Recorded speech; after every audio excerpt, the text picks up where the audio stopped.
بسم اللہ الرحمن الرحیم۔ سونے سے پہلے کا خاص ذکر اور مسنون دعائیں۔ السلام علیکم ورحمۃ اللہ وبرکاتہ۔ میرے پیارے مسلمان بھائیوں اور بہنوں، زندگی کی اس تک ودود اور معروف ترین کے دن بعد جب انسان رات کو بستر پر لیٹتا ہے تو اسے سکون، چین اور حفاظت کی ضرورت ہوتی ہے۔ دن بھر کی تھکن، ذہنی پریشانیاں اور دنیاوی خدشات انسان کے ذہن کو گھیر لیتی ہے۔ ایسے میں انسان سوچتا ہے کہ کاش کوئی ایسا طریقہ ہو جس سے رات بہترین گزرے، برے خوابوں سے حفاظت ہو اور صبح جب آنکھیں کھلے تو انسان خود کو بالکل تازہ دم اور گناہوں سے پاک محسوس کرے۔ ہمارے پیارے نبی حضرت محمد مصطفیٰ صلی اللہ علیہ وآلہ وسلم نے ہمیں زندگی کے ہر موڑ پر رہنمائی فراہم کی ہے۔ سونے کا وقت بھی کوئی عام وقت نہیں ہے، بلکہ یہ ایک ایسا موقع ہے جب انسان کی روح ایک طرح سے جسم سے جدا ہوتی ہے اور موت کی ایک چھوٹی شکل سے گزرتی ہے۔ اگر اس وقت اللہ کا ذکر کر کے سویا جائے تو انسان پوری رات اللہ تعالیٰ کے حفظ و امان اور فرشتوں کی نگرانی میں رہتا ہے۔ آج کی اس ویڈیو میں ہم آپ کو سونے سے پہلے کی ان مسنون دعاؤں اور خاص اذکار کے بارے میں بتائیں گے، جنہیں اگر آپ نے اپنی زندگی کا معمول بنا لیا تو آپ کی دنیا اور آخرت دونوں سنور جائے گی۔ پہلی سنت باوضو ہو کر سونا اور بستر جھاڑنا۔ سونے سے پہلے سب سے پہلا اور بنیادی قدم یہ ہے کہ انسان پاک، صاف اور باوضو ہو۔ پیارے آقا صلی اللہ علیہ وآلہ وسلم کا ارشاد مبارک ہے کہ جو شخص رات کو باوضو ہو کر سوتا ہے اس کے ساتھ ایک فرشتہ رات گزارتا ہے۔ جب بھی وہ شخص رات کو کروٹ لیتا ہے تو وہ فرشتہ اللہ کے حضور دعا کرتا ہے کہ اے اللہ، اپنے اس بندے کی مغفرت فرما کیونکہ یہ باوضو ہو کر سویا تھا۔ اس کے ساتھ ساتھ بستر پر لیٹنے سے پہلے اپنے کپڑے کا دامن لے کر 3 بار بستر کو اچھی طرح جھاڑ لے۔ یہ سنت نہ صرف طبی اور حفظان صحت کے اصولوں کے مطابق ہے بلکہ یہ انسان کو کیڑے مکوڑوں اور موذی چیزوں کے نقصان سے بھی بچاتی ہے۔ دوسری سنت دائیں کروٹ پر لیٹنا۔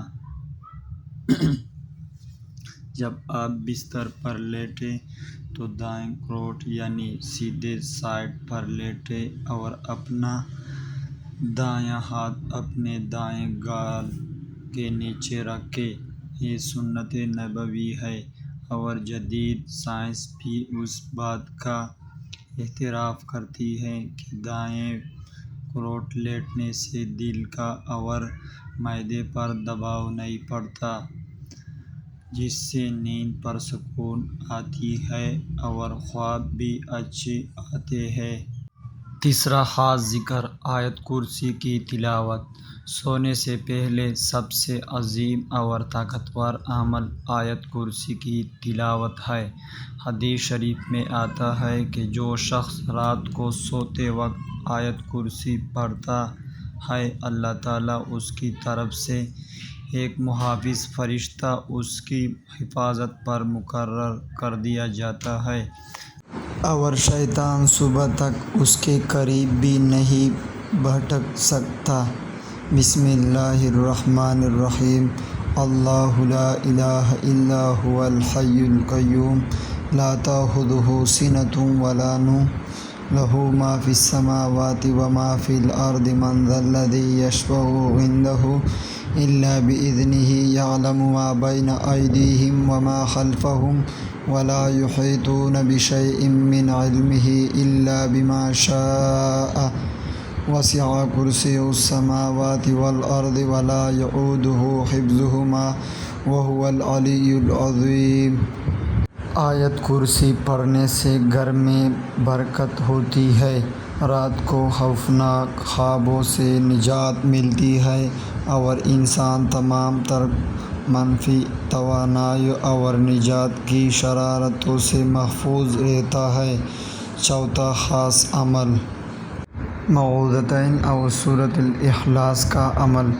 پیارے نبی صلی اللہ علیہ وآلہ وسلم کی ایک بہت ہی پیاری اور مبارک عادت تھی کہ آپ ہر رات سونے سے پہلے سورۃ الاخلاص، سورۃ الفلق اور سورۃ الناس 3 مرتبہ پڑھتے تھے، پھر ان 3 سورتوں کو پڑھ کر اپنے دونوں ہاتھوں پر بھونکر مارتے اور اپنے ہاتھوں کو سر، چہرے اور جسم کے جتنے حصوں پر پھیلا سکتے تھے پھیلاتے تھے۔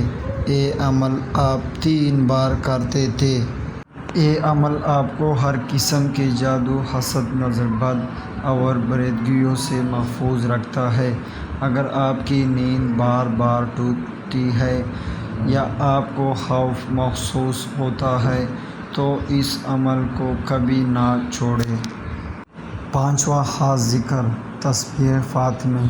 حضرت فاطمہ رضی اللہ تعالی عنہا جب نبی کریم صلی اللہ علیہ وآلہ وسلم کے 5 گھر کے کام کاج کی وجہ سے تھکن کی شکایت لے کر آئی اور ایک خادم کا سوال کیا تو پیارے آقا صلی اللہ علیہ وآلہ وسلم نے فرمایا کہ کیا میں تمہیں خادم سے بہتر چیز نہ بتاؤں؟ جب تم اپنے بستر پر آؤ تو